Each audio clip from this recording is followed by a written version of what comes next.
Que momento é esse que nós estamos passando? Meu nome é Sérgio Seixas, do grupo Terra de Rudá, e hoje eu gostaria de abordar esse tema. Que momento é esse que a gente está passando, né? Há pouco tempo, nos grupos do Tornar-se Presente, no WhatsApp, eu coloquei um texto sobre a importância da psicologia contemporânea, perceber o que está acontecendo na psique coletiva para poder fazer uma abordagem um pouco mais ajustada a esse novo humano que está surgindo, né? E eu queria trazer a astrologia para fazer uma modesta reflexão sobre esse momento, né? Mas eu reitero o que eu disse há pouco. Nos grupos do Tornar-se Presente no WhatsApp, eu coloquei um texto recente que falava da importância da psicologia contemporânea ficar atenta a esse mundo que está acontecendo com esse mundo, a psique coletiva, né? Quando a gente pensa nas identidades de gênero, né? Como é que a gente aborda hoje as nossas sexualidades, a inteligência artificial, para onde está indo a tecnologia, e as relações com o poder, com a política, com a nova economia, com o meio ambiente, né? Essa abertura que vem acontecendo nas famílias. Eu vejo isso tudo com bons olhos, tudo isso com muito bons olhos, mas também entendo que vamos ter que pagar um preço, porque, digamos que um planeta basicamente conservador pede por mudanças, mas não quer transformação nenhuma. Pede por mudanças, mas não quer nenhuma transformação. E a gente está vivendo um momento importante, que é o final da Era de Peixes, indo para a Era de Aquário. A gente já sente os eflúvios da Era de Aquário, ainda que a gente não tenha entrado nela. Talvez falte em torno de uns 300 anos para isso acontecer. Ninguém sabe ao certo. Tem gente até que diz que já entrou. Tem gente que diz que já entrou no século XIX, na Revolução Francesa, ou no século XX. Mas os meus estudos apontam para uma entrada de fato na Era de Aquário daqui a mais ou menos uns 300 anos. Mas isso não importa, porque nós já sentimos essa Era de Aquário. Eu sempre cito o exemplo de o final de uma estação, que ainda não entrou a nova estação, mas a gente já sente os eflúvios dessa nova estação. E a função aquariana, né? A pulsão aquariana é uma pulsão de craquelar, de abrir, de romper, de cortar, de transformar, de trazer à tona novos horizontes, novas perspectivas, colocar na pauta as inteligências que durante décadas, séculos e milênios estavam em stand-by. Isso é um ponto importantíssimo, né? Colocar na mesa, colocar na pauta, colocar no nosso horizonte inteligências que estavam em stand-by. Inteligências emocionais, inteligências cognitivas, inteligências sexuais, inteligências afetivas, inteligências produtivas, né? E a palavra inteligência ela é muito apropriada para essa experiência aquariana que, quer queiramos ou não, está aí, né? Não só está aí no céu, né, mas está dentro da psique individual e da psique coletiva. Ou seja, todos nós, de alguma forma, independente do signo que tenhamos, todos nós estamos nos tornando um pouquinho mais aquariano. Cada dia a gente se torna um pouco mais aquariano. Acho bom até a gente comprar um livro, estudar, né, quais são as características de aquário, né, para a gente não se surpreender. Claro que eu vejo muita gente se surpreendendo quando olha como é que estão as famílias, como é que estão a sexualidade, como é que está a tecnologia, porque a tecnologia só é boa quando nos dá conforto. Agora, quando nos expõe, quando nos estressa, quando nos coloca em situações delicadas, como, por exemplo, uma inteligência artificial podendo manejar muito melhor uma realidade do que a gente rechaça. Na verdade, quando eu sugiro que cada um leia um pouco mais sobre o signo de Aquário, é porque eu insisto, a cada dia todos nós nos tornamos um pouquinho mais aquarianos. Isso eu acho ótimo. A cada 2160 anos há uma era astrológica. E essa era astrológica, ela tem sub-eras e tem sub-sub-eras em cada era. Né? E nós estamos terminando a era de peixe, é um movimento retrógrado, estamos indo para a era de aquário. Então, quando isso acontece, a gente não precisa acreditar em nada disso, não. O mundo muda independente das nossas crenças. O mundo muda independente das nossas crenças, assim como as estações. As estações do ano, elas mudam e não pedem consentimento. Se a gente tomar uma decisão de que no verão eu vou usar casaco, pode tomar essa decisão, você tem arbítrio para isso. Só que você vai morrer de calor, porque o verão não vai se tornar mais fresco só porque você tirou o casaco do armário. Assim se dá também com os mandatos do céu. Os mandatos do céu são os mandatos da psique, tanto coletiva quanto individual. É uma espécie de agenda. Quando uma pessoa marca para fazer os trânsitos e progressões, revolução solar e tudo, na verdade o que ela está dizendo é o seguinte: dá para você ver a agenda da minha psique, ou em outras palavras, a agenda da minha alma. Porque a agenda do nosso ego a gente sabe. Eu gostaria de fazer isso, gostaria de fazer aquilo, meu desejo é aquilo, pensei para o segundo semestre fazer aquilo outro. Às vezes eu consigo fazer tudo, às vezes eu consigo fazer uma parte, outras vezes eu não consigo fazer nada, porque a psique tem outra agenda. Isso que tem que ficar claro, quando a gente marca para fazer os trânsitos, progressões, direções, revolução, a pergunta é essa: qual é a agenda da minha psique? Olha, eu gostaria de fazer doutorado, mestrado, eu gostaria de engravidar, eu gostaria de fazer uma viagem, morar no exterior, mas como é que está a agenda da minha psique? Essa agenda ela é soberana, ela dialoga com o nosso arbítrio. Ainda que a gente possa manejar para cá e para lá, a gente pode, por exemplo, não tem nada falando de mestrado, doutorado, viagem para o exterior, e a gente se enfia numa dessa e o bicho pega, a coisa complica, é mais difícil. Não exatamente impossível, mas é mais difícil. Do que eu estou falando? Que existe tanto uma agenda dentro da psique individual, quanto da psique coletiva, quanto do céu, que a gente chama de os mandatos do céu. Né? Bem, posto isso, eu queria passar por um outro ponto que eu acho interessantíssimo e muito importante. No passado da astrologia, a gente já passou por muitos passados, né, onde a astrologia era um instrumento de reis, imperadores, para saber quando é que poderia atacar o reino próximo, invadir, dominar, né, aristocracia também, como é que eu poderia fazer para tentar um golpe, que momento melhor é dar um golpe para assumir esse poder. Mas lá atrás também a astrologia se prestou para favorecer plantios, né? Semeaduras, colheitas, plantios, enfim. E com o passar do tempo, né, século XIX, século XX, né, muito também no século XIX, a astrologia foi ganhando uma abordagem também psicológica. E não foi só a astrologia. Né, o indivíduo foi tomando um corpo, até mesmo depois de 10 séculos de Idade Média, né, quando acontece a renascença, isso era o renascimento do homem, do indivíduo, né, que depois veio a Idade Moderna, as revoluções, esse indivíduo poderia fazer revoluções, que quem sabe melhorasse a sua vida, quem sabe melhorasse a sociedade, essa coisa toda. Que bom, que bom, que bom. Entre erros e acertos, a gente vai ganhando uma certa autonomia maior e tudo mais, né? Mas esse indivíduo, ele vai crescendo, vai se desenvolvendo e vai vendo algumas referências. Você vai encontrando, por exemplo, alguns conhecimentos, alguns saberes, alguns mestres iluminados, alguns mestres despertos. E aí a gente às vezes pensa assim, puxa, cara, foi tão bom encontrar fulano ou conhecer Beltrano, aquele é um grande mestre, é um grande sábio. Quando eu crescer eu quero ser que nem ele, né? E isso passa a ser uma espécie de sonho de consumo, assim como num passado foi comprar uma geladeira, uma televisão, um carro do ano.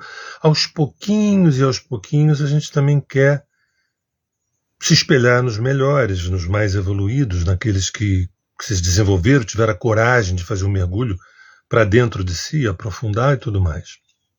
Bem, O nome disso chama-se evolução, eu acho tudo isso ótimo, está tudo certo, mas é bom a gente lembrar o seguinte: nesse processo evolutivo da astrologia,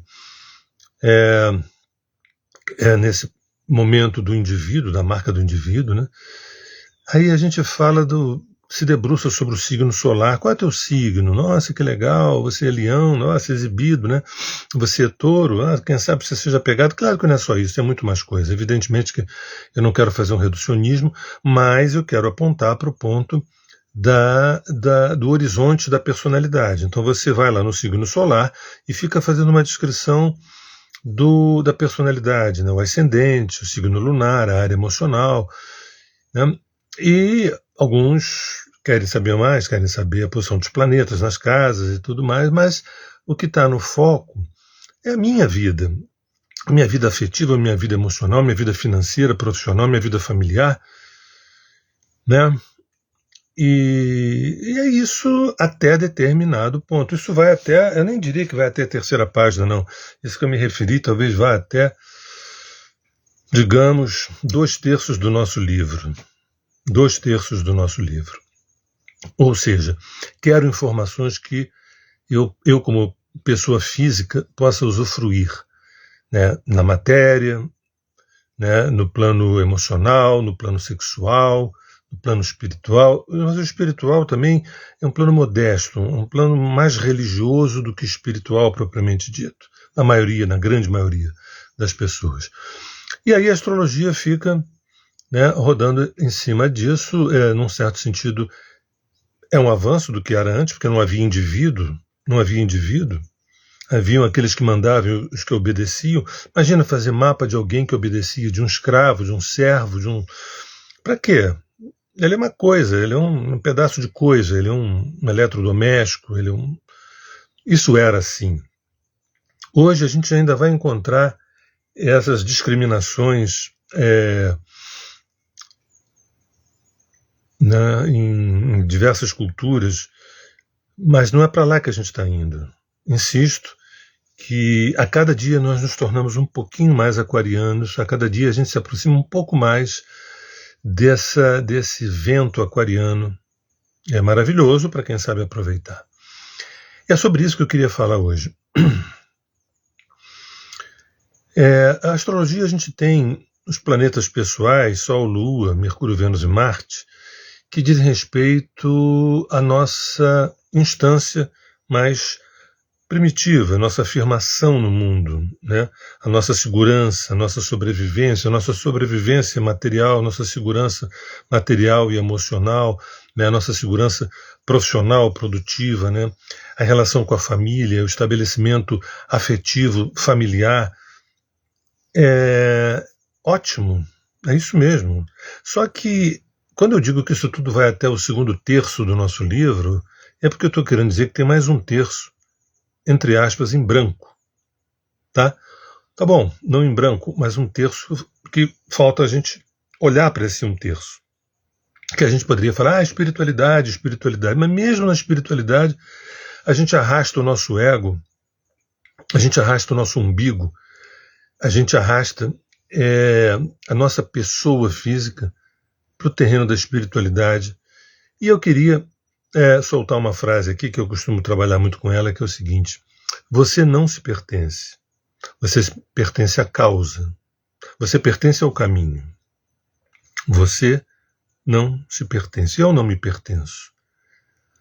Eu pertenço à causa, eu pertenço ao caminho com C maiúsculo. Então, de pronto, se isso tem alguma verdade, eu preciso saber que caminho é esse, né? Qual é o caminho? Foi o caminho que eu escolhi?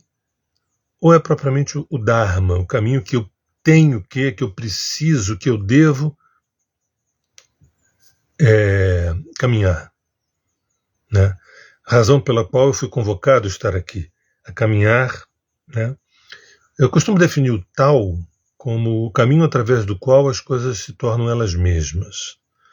E o Tao e o Dharma eu posso definir da mesma maneira, o caminho através do qual as coisas se tornam elas mesmas. As pessoas, os seres se tornam eles mesmos. Muitas vezes a gente tem um projeto para nós, pessoas físicas, né, com desejos de ego e tudo mais, que não tem nada a ver com a nossa alma, com o nosso Dharma, não tem nada a ver com nada. porque a gente pegou de empréstimo, às vezes a gente terceiriza o nosso desejo, a gente terceiriza, né, o nosso objetivo, quando na verdade a gente não sabe. Muitas vezes não sabe nem qual é o nosso sonho, qual é o sonho com S maiúsculo.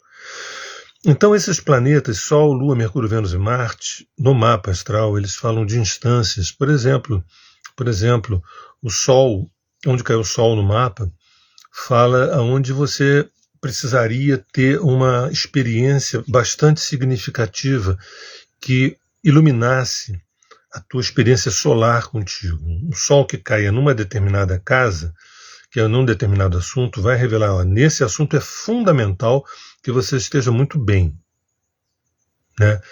Assim como a Lua também só que vai falar sobre a nutrição emocional. Aonde cai essa Lua, os aspectos que ela faz, o signo onde ela se encontra, também fala da nutrição emocional dessa pessoa física, né, do indivíduo, do João, da Maria. O Mercúrio também vai falar de interesses, de curiosidades, de coisas que eu quero aprender, quero saber manejar, né? Vênus já vai falar sobre aquilo que me atrai de alguma forma, aquilo que mexe comigo. Não fala só do amor de homem e mulher, ou de homem com homem, ou de mulher com mulher, mas fala a Vênus também de coisas que eu gosto. A Vênus na 9, eu adoro viajar, por exemplo. Entendeu? Vênus na 6, eu preciso gostar muito do meu trabalho. Ou seja, fala do prazer, da relação com o prazer. Insisto, da pessoa física ainda. Essa pessoa que não sabe que ela não se pertence, essa pessoa que ainda não sabe que ela está aqui para cumprir um projeto, que eu diria um projeto orgástico, mas um projeto. Marte é uma pulsão psíquica que fala do aspecto da assertividade, da autoafirmação.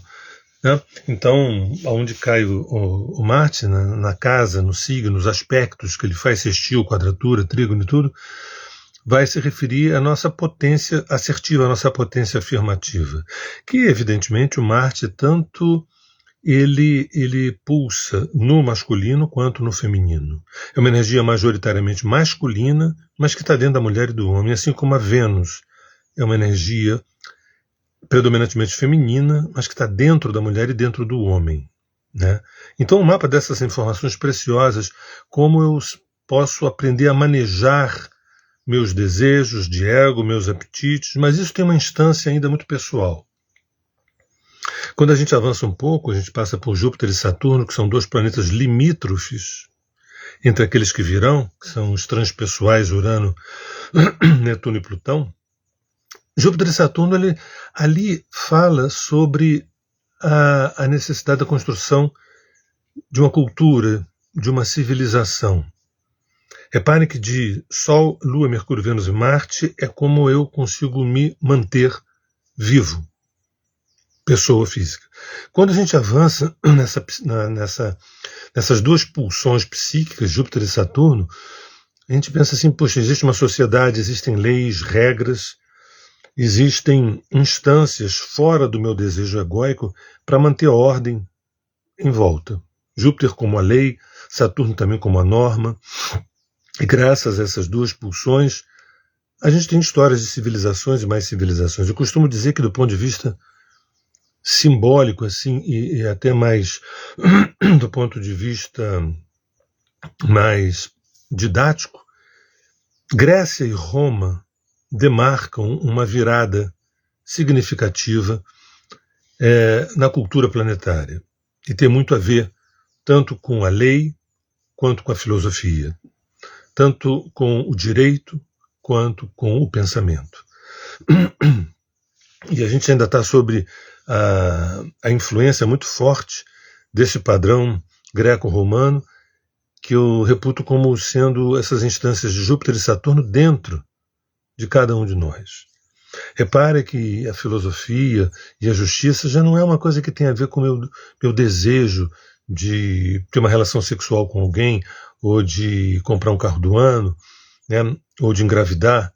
A gente já está numa instância mais social. E aí nós entramos, depois desses dois planetas limítrofes, nós entramos em Urano, Netuno e Plutão. Eu aqui não estou dando aula de astrologia, eu estou tentando fazer um alerta da importância das psicologias e das psicoterapias ficarem atentas a essa mudança que nós estamos vivendo. E estou usando a astrologia como referência e vai ficar mais claro daqui a pouco. Urano, Netuno e Plutão são os 3 planetas transpessoais que a gente tem, por enquanto, conhecimento. Existe mais coisa por aí, mas a gente ainda não conseguiu delimitar.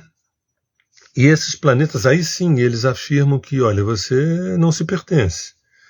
Vai até dizer que você não é nem exatamente terráqueo, você tem uma origem mais ampla, uma origem bem mais ampla, né?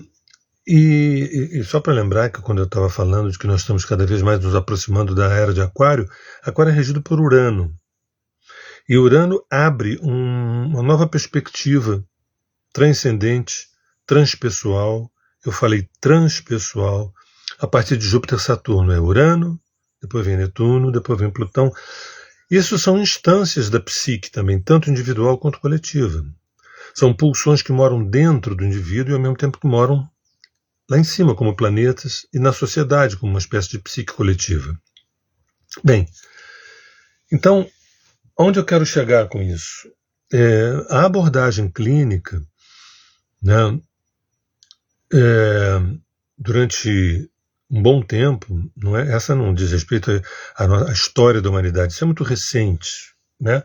Final do século XIX, século XX, XXI, o que eu vou falar, né? A gente deu muito colo para as nossas neuroses e foi necessário, absolutamente necessário, porque nós trazemos traumas assim contundentes, né? Alguns dos quais a gente faz nessa mesma encarnação. A grande maioria a gente já traz de fábrica. A grande maioria dos medos, das inseguranças, das angústias e dos traumas, a grande maioria a gente já traz de fábrica. Nunca existiu uma criança que nascesse zerada, totalmente limpinha, zerada. Todas as crianças que acabam de nascer têm um vastíssimo histórico. Nem sempre angelical, nem sempre maravilhoso, como todos nós, né? Luz e sombra, luz e sombra. E aí, o que acontece? Né? Da Idade Moderna para cá, né, e também da Renascença para cá, antes, né, o surgimento, o nascimento desse homem, desse indivíduo, e a neurose do João, olha, muito importante, né? A neurose da Maria, como é que é a tua relação com a tua mãe, com teu pai, né? Como é que foi a tua infância? Ali ninguém vai perguntar como é que foram vidas passadas, porque isso é tão vago, é tão abstrato. Isso quase que depende de crença para a maioria das pessoas, não para outras como eu. Mas para a maioria das pessoas precisa de crença, precisa acreditar nisso ou não acreditar. Mas enfim, a infância, a adolescência, como foi, isso é de uma importância enorme, sempre foi. Um dia deixará de ser essa importância toda. É disso que eu estou me pautando a minha fala de hoje. Essas instâncias de Urano, Netuno e Plutão, essas instâncias transpessoais que moram dentro da psique, nesse momento que a gente vive, indo do final da era de Peixe para a era de Aquário, tem uma demanda da gente ir se afastando, da gente ir migrando dessas neuroses de estimação, dessas nossas neuroses de estimação, para algo maior. Para algo maior. Talvez no passado a gente não dissesse, você perde muito tempo falando dos teus problemas. Talvez no passado a gente não dissesse isso, você perde muito tempo falando que teu pai te abandonou, tua mãe não te amou, entendeu? Mas isso é e foi de uma importância gigantesca, né? Até porque todas essas situações difíceis emocionais, a gente não sabe qual é a idade disso. Se foi dessa infância, dessa adolescência, ou se a cronologia disso é muito mais ampla, muito maior. E quanto mais a gente traz situações não elaboradas, não trabalhadas, não integradas, não resolvidas, elas vai se acumulando e a gente pode ter uma vocação para a infelicidade, uma vocação para a gente ficar sendo manipulado por fulano, beltrano, porque a gente não encontrou a nossa singularidade, a gente não encontrou o nosso sujeito, o indivíduo que de fato nós somos. Só que, um aviso aos navegantes, muita gente, não sei, 99, 98, 95, não sei essa cifra, por cento da população planetária continua com a sua masturbação emocional. Insisto, importante, importantíssima, mas nós estamos migrando. Nós estamos migrando para uma psique mais ampla, mais cósmica. Eu diria uma exopsique. Ninguém me consultou se eu queria ou não queria isso. Nem ninguém te consultou se você queria ou não queria isso. Mas a verdade é que nós estamos migrando para uma psique cósmica. Eu diria, a cada dia um pouco mais. Se a gente não, entre aspas, acelera um pouquinho a nossa transmutação com as nossas neuroses de estimação, os nossos embrólios emocionais, que nos impedem da gente olhar para o céu, que nos impedem da gente olhar mais fundo ainda dentro da gente, se a gente não dá uma aceleradinha nesse caldeirão alquímico para a gente se preparar para esse novo tempo, a gente vai ser pego de calça curta. A gente vai ser pego de calça curta. Do que você está falando, Sérgio? Fala mais claro. Do que você está falando? Pois é. Eu estou dizendo o seguinte, que nós estamos nos aproximando mais e mais de uma abordagem das nossas problemáticas emocionais cada vez menos pessoais. Né? Daqui a pouco a gente vai ser convocado a tentar se situar mais cosmicamente falando. Isso não é metáfora, não, estou falando literalmente. Muitas vezes a gente fala assim, a questão não é resolver um problema, é a gente se situar dentro do problema. Tá certo? Tá certo. A gente não está situado cosmicamente. E eu não estou me referindo aqui à questão astronômica, que eu faço parte do planeta Terra, do Sistema Solar, da galáxia, Via Láctea. Não, isso a gente já sabe desde criança na escola. Eu me refiro à estatura da tua consciência, a estatura da minha consciência, a estatura da tua consciência, que vai muito além do que a educação que eu tive de meus pais, a educação que eu tive da escola, ou da canetada que o determinado presidente deu e mudou a minha vida. Essa encarnação ela é importante para a gente se situar em questões pendentes e usufruir recursos, dons e talentos maravilhosos que a gente também traz de fábrica. Mas a gente tem que fazer um dever de casa, que é aquilo que eu chamei do último terço do livro, que seria o aspecto da gente se situar mais cosmicamente. Tanto é que, dentro, por exemplo, da arqueoastrologia, a quarta etapa é a exoastrologia. Nós já temos a exopolítica e teremos a exopsicologia, a exopsicoterapia, onde, num setting terapêutico, que tanto pode ser em 4 paredes fechadas, quanto ao ar livre de preferência, né, honrando essa era proto-aquariana, alguns assuntos viram à tona que não são tão somente resolver aquela rejeição que você sentiu aos 17 anos, naquele primeiro amor. Vou sempre insistir que isso é importante, é muito importante, e um dia nós vamos dizer, e foi muito importante. A minha fala vai na direção de lembrar que nós não estamos sendo avisados de que precisamos olhar para as nossas neuroses com uma inteligência um pouco mais aquariana. A gente está sendo avisado o seguinte: olha, a inteligência artificial está aí na área, os empregos vão acabar, você vai ficar sem emprego.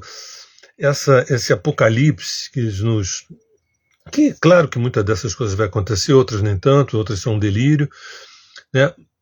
E eu entro aqui para dizer algo que nós precisamos perceber, que buscar uma oitava da nossa abordagem com as nossas questões emocionais.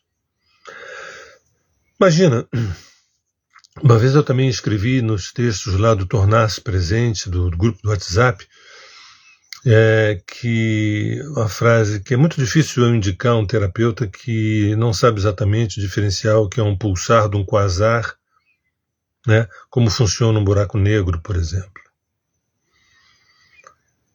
O que isso tem a ver com Freud, né? Talvez eu pudesse dizer que nada. Mas o que tem a ver com esse novo homem, esse novo humano, essa nova civilização, essa nova humanidade que está surgindo? Tem tudo a ver. Tem tudo a ver. Reparem que toda a minha fala, eu coloquei os 5 planetas pessoais, de Sol, Lua, Mercúrio, Vênus e Marte, falando assim: eu preciso olhar para a minha pessoa. Depois eu falei de Júpiter e Saturno, que são pulsões psíquicas, diz assim: eu preciso olhar para o mundo. Você sabe que tem gente que não se interessa por política, não se interessa por nada que está acontecendo no mundo, a não ser pelas suas redes sociais, etc. O Júpiter e Saturno abre o nosso olhar para o mundo à nossa volta. As justiças e injustiças que rondam por aí. E Urano, Netuno e Plutão diz assim: escuta, eu quero a iluminação que me diz respeito, eu quero o despertar que me diz respeito, eu quero o Buda que eu sou. Mas é disso que eu me refiro o tempo todo. Vai chegar um momento, e não creio que esteja tão longe, onde, no setting terapêutico, podemos falar de mãe, de pai, de infância, disso tudo, mas vamos avançando, e aos poucos a gente vai chegar nessa instância do escuta, eu preciso acessar esse Buda interno. Eu preciso acessar a minha iluminação. Esse estado de presença plena, esse estado de atenção plena, esse estado onde o meu ego, ele é um servo do meu ser. Esse estado onde consumo compulsório ou busca de poder pelo poder, isso é brincadeira de mau gosto. Isso é brincadeira de mau gosto.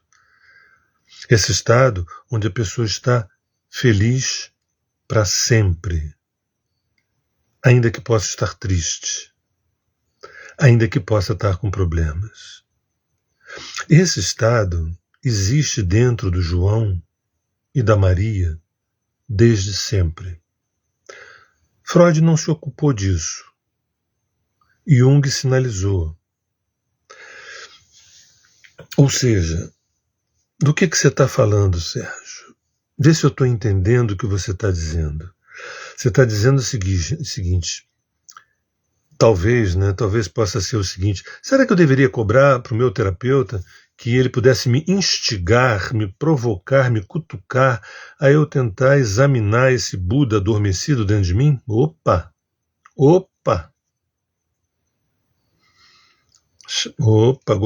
Gostei. Será que eu deveria provocar, né, o meu terapeuta, minha terapeuta, para que ele possa tentar cutucar esse Buda adormecido dentro de mim? Pois é. Evidente que o paciente também ele vai formando o terapeuta, ele vai ajudando nesse processo. Se a tua questão é resolver aquela rejeição da infância e ponto final, talvez você encontre um terapeuta adequado para isso E isso seja útil para você, e isso seja bom para você. Mas insisto, nós estamos caminhando para um outro momento, né? Assim como eu falei da mudança das estações, eu me refiro também a essa mudança das demandas da psique coletiva. Essa egrégora aquariana, esse momento proto-aquariano, é o momento da gente achar que a nossa ladainha, o nosso muro das lamentações, os nossos discursos, inclusive de vitimização, eles estão chatos, estão muito chatos. E o que eu quero é dançar livremente. E só posso dançar com a música da consciência. E quando eu falo de consciência com C maiúsculo, eu estou falando, olha, eu estou acessando áreas vivas dentro de mim. Áreas vivas dentro de mim. Pois é. Então a minha fala nesse vídeo é para lembrar que nós estamos migrando. E é importante que as psicoterapias também migrem aos poucos para esse olhar de como provocar, cutucar, instigar, como trazer um caldeirão alquímico para que esse Buda interno, esse Rishi, esse ser desperto possa acontecer. Vou contar um segredo para vocês. Na verdade, não importa se Antiguidade, Idade Média, Idade Moderna, né, Renascença, Idade Moderna, Idade Contemporânea, esse homem, que na verdade, esse ser humano, né, que na verdade progrediu e que na verdade vem evoluindo também vem evoluindo, ele desde sempre, no fundo, soterrado em camadas arqueopsíquicas, demandava o seguinte: puxa, eu quero o meu despertar, eu quero a minha iluminação, eu quero a minha nudez ontológica, eu quero a minha experiência de unidade com a fonte primordial. Claro que na Antiguidade, na Idade Média, na Renascença, né, essas coisas não passavam pela periferia do ego. Não passavam pela periferia do ego. Mas agora é nossa obrigação nós estarmos atentos, porque nós já temos todos os conhecimentos necessários. Nós já temos todos os conhecimentos necessários para perceber que a gente quer mais. Eu quero mais de mim. Eu quero mais de mim. E esse mais de mim, eu quero poder usufruir mais a existência. E esse usufruto significa eu quero dançar a existência de uma forma amoral. Ou seja, onde o bem e o mal, eu brinco como se fossem bolas ou ioiôs entre o bem e o mal. Porque eu estou em casa, a minha casa é aqui, é lá e é acolá. Isso deveria ser matéria das religiões, mas não pode, porque isso acabaria com as religiões. Mas isso então é matéria da espiritualidade mais ampla, mais aberta. Mas mesmo assim, a gente consegue botar a espiritualidade numa agenda e sair ticando, né? As aulas de yoga, as aulas de meditação, todas as tarefas, quando na verdade a gente precisa de uma iniciação. Os nossos terapeutas estão caminhando para o seu sacerdócio, essa ponte entre céu e terra. Os nossos psicoterapeutas estão caminhando e precisam caminhar para essa instância das iniciações orgânicas, vividas. Porque do contrário, a gente vai ficar rodando em torno das nossas neuroses de estimação. Bem, é isso. Estou prestes a me despedir de vocês e eu faço uma pequena síntese disso. É o seguinte: toda essa minha fala foi na direção de provocar em cada um de nós um desejo, um anseio, uma demanda, uma busca de querer mais de cada um de nós. Não no sentido do ter, mas no sentido do ser. No sentido do usufruto da existência de uma maneira vertical, onde a gente consiga manifestar essa espiral vertical que é em nós. E se alguém me disser que isso não é da alçada das psicoterapias, eu digo que sim, que é. Por isso, esse vídeo, nós precisamos de pessoas que nos ajudem, né, a acessar essa espiral vertical, para além dos nossos medos infantis, das nossas carências infantis. Isso a gente precisa resolver. São vários milênios rodando em torno disso. Bem, meu nome é Sérgio Seixas, do Grupo Terra de Rudá. Espero que vocês tenham compreendido que jamais eu invalidei ou desqualifiquei a psicologia, a psicoterapia. Pelo contrário, para mim eu acho talvez a coisa mais importante, a experiência mais importante, o caminho mais importante, mas não é o derradeiro. Ele não te leva até a porta do teu nirvana. Claro que você chega lá só, né? Mas as nossas psicoterapias, elas precisam ser mais sacerdotais, não religiosas, mas mais sacerdotais e mais iniciáticas. Porque a gente precisa sair um pouco dessa cabeça. Porque também um dos riscos dessa proto-era de Aquário é a gente ficar muito no plano mental. Quando, na verdade, o estado búdico é um estado do despertar, que é um estado uraniano que rege Aquário. Mas se a gente se distrai, pode ser um lado mental, e aí deu ruim, e aí deu errado. Gente, um beijo no coração, obrigado por vocês estarem aqui, e a gente volta em breve.